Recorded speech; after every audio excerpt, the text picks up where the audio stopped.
दोस्तों यह कहानी है राजवीर की, जो कि अपने मम्मी पापा के साथ दिल्ली में रहता है। वह घोर सिंगल है। जिस भी लड़की के करीब जाने की वह कोशिश करता है वही उसे लात मार देती है। इसी चक्कर में वह बेचारा परेशान रहता है। और ये है राजवीर का दोस्त सैम, जो कि राजवीर की ही सोसाइटी में रहता है और राजवीर की ही क्लास में है। और ये है इनकी सोसाइटी का वॉचमैन मनीलाल, जो कि राजवीर का अच्छा दोस्त है। और ये पूरी कहानी इन तीनों के इर्द गिर्द ही घूमती है। फिर एक दिन राजवीर को एक टेलीस्कोप मिलता है, जिसकी मदद से वह अपने सामने वाली बिल्डिंग में रहने वाली भाभियों को देखने लगता है। तभी उसे एक खूबसूरत सी भाभी दिखाई देती है, जिसका नाम होता है बबीता चक्रवर्ती, जो कि अनिल चक्रवर्ती की धर्मपत्नी है। और अनिल चक्रवर्ती राजवीर का क्लास टीचर है। राजवीर अपनी दूरबीन से उनके घर में झांक रहा होता है और वह देखता है कि पति अनिल चक्रवर्ती के घर से निकलने के बाद बबीता बन जाती है बॉबी। फिर बॉबी अपने चाहने वाले आशिकों को घर पर बुलाती है। दरअसल बॉबी चक्रवर्ती का हमेशा का यही काम है। उसके घर में हर रोज एक नया मेहमान आता है, जिनके साथ वह मौज मस्ती करती है। और राजवीर भी हर रोज अपने कमरे से यह सब देखता रहता है। फिर एक दिन जब अनिल चक्रवर्ती कॉलेज से जल्दी आ जाते हैं और इधर बॉबी चक्रवर्ती अपने आशिक के साथ बिजी होती है और यह सब कुछ राजवीर अपनी दूरबीन से देख रहा होता है, तो बॉबी जी को बचाने के लिए राजवीर ऊपर से एक प्लास्टिक का गमला नीचे फेंक देता है, जो कि अनिल चक्रवर्ती को लगता है और वह वहीं पर गिर जाते हैं और जोर जोर से चिल्लाने लगते हैं। उनकी आवाज सुन के बॉबी घबरा जाती है। वह अपने आशिक को भगा देती है और बबीता बन के नीचे पहुंच जाती है।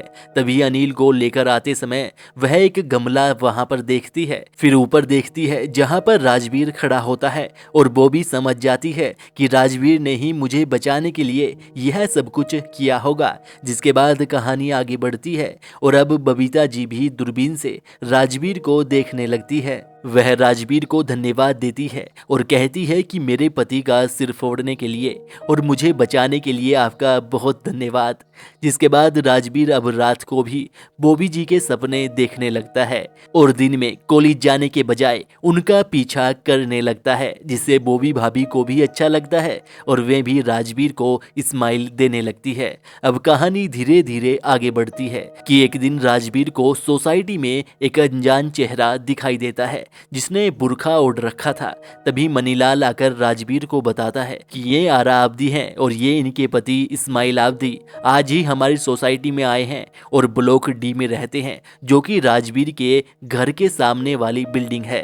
तभी आरा से एक कांच की तस्वीर नीचे गिर जाती है, तो इस्माइल उसे जोर से एक चांटा मारते हैं और जल्दी से अंदर चलने को कहते हैं। जिसके बाद राजवीर अपने कमरे में आकर दूरबीन से सामने वाली बिल्डिंग में आरा आब्दी का घर ढूंढने लगता है कि तभी इस्माइल विंडो से पर्दा हटाता है और इधर राजवीर को आरा दिखाई देती है, जिसे देखते ही राजवीर को आरा से प्यार हो जाता है और वह लगातार उसे ही देखता रहता है कि तभी इस्माइल फिर से विंडो बंद कर देता है। जिसके बाद अगले दिन राजवीर दूरबीन से देख रहा होता है, तो बॉबी भाभी भी दूरबीन से उसे देख लेती है।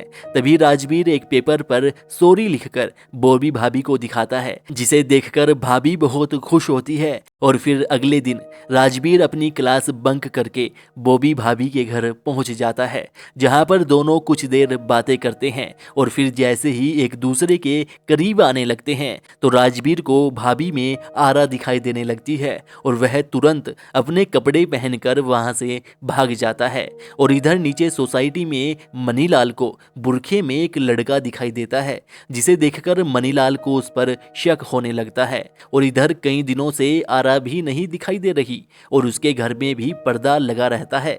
जिसके अगले दिन सोसाइटी की मीटिंग होती है, जहां पर सभी अपनी पत्नी के साथ आते हैं, लेकिन इस्माइल वहां पर भी अकेले ही आता है, जिससे मनीलाल का शक और भी गहरा जाता है। वह राजवीर को जाकर सारी कहानी बताता है और कहता है कि कहीं ना कहीं इस्माइल ने आरा आब्दी को मार दिया है। जिसके बाद तीनों मिलकर एक योजना बनाते हैं और आज रात को ही इस्माइल के जाने के बाद उसके घर में घुसकर चेक करेंगे और फिर रात को वो तीनों उसके घर में घुस जाते हैं और तभी मनीलाल को बाथरूम में आरा दिखाई देती है जो कि एक चैन से बंधी होती है। वे उसे वहां से निकाल कर और उसे सोसाइटी में बंद पड़े एक घर में लेकर जाते हैं और कहते हैं कि अब तुम यहाँ पर आराम से रह सकती हो, लेकिन घर से बाहर मत निकलना। तभी आरा उन्हें बताती है कि मेरा नाम आरा नहीं है, सानवी है और इस्माइल मेरा पति नहीं है।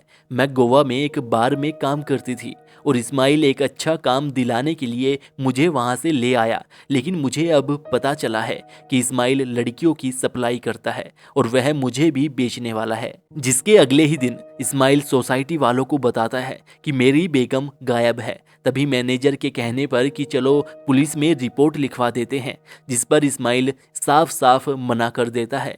इधर सानवी खुशी खुशी रहती है और राजवीर चोरी छुपे घर से उसके लिए खाना लाता रहता है और इस्माइल भी लगातार उसे ढूंढ रहा होता है। और एक दिन जब राजवीर सानवी से मिलने आता है तो इस्माइल उसके पीछे वहां पर पहुंच जाता है। वह उसे जबरदस्ती वहां से चलने को कहता है, लेकिन सानवी मना कर देती है। तभी राजवीर पीछे से एक रोड उठाकर उसके सर में दे मारता है, जिसके बाद इस्माइल वहीं पर गिर जाता है और उसकी मौत हो जाती है। यह देखकर वे घबरा जाते हैं। तभी मनीलाल वहां पर आ जाता है और फिर रात में तीनों मिलकर उसकी लाश को सोसाइटी से बाहर फेंक आते हैं। उसके अगले दिन पुलिस को इस्माइल की लाश मिलती है, लेकिन कोई सबूत ना मिलने के कारण और सानवी के कहने पर पुलिस केस को वहीं पर बंद कर देती है। तभी भाभी राजवीर को बोलती है कि मुझे पता है तुमने क्या खिचड़ी पकाई है, कल को चुपचाप मेरे घर आ जाना वरना सबको बोल दूंगी। और इस वेब सीरीज का यहीं पर एंड हो जाता है। यह वेब सीरीज नमकीन के नाम से उल्लू ऐप पर अवेलेबल है। आपको यह वेब सीरीज कैसी लगी और इसके संबंध में क्या राय है हमें कमेंट करके ज़रूर बताइएगा। वीडियो को लाइक और शेयर कीजिएगा और चैनल पर पहली बार आए हैं तो सब्सक्राइब करके बेल आइकन दबा लीजिएगा।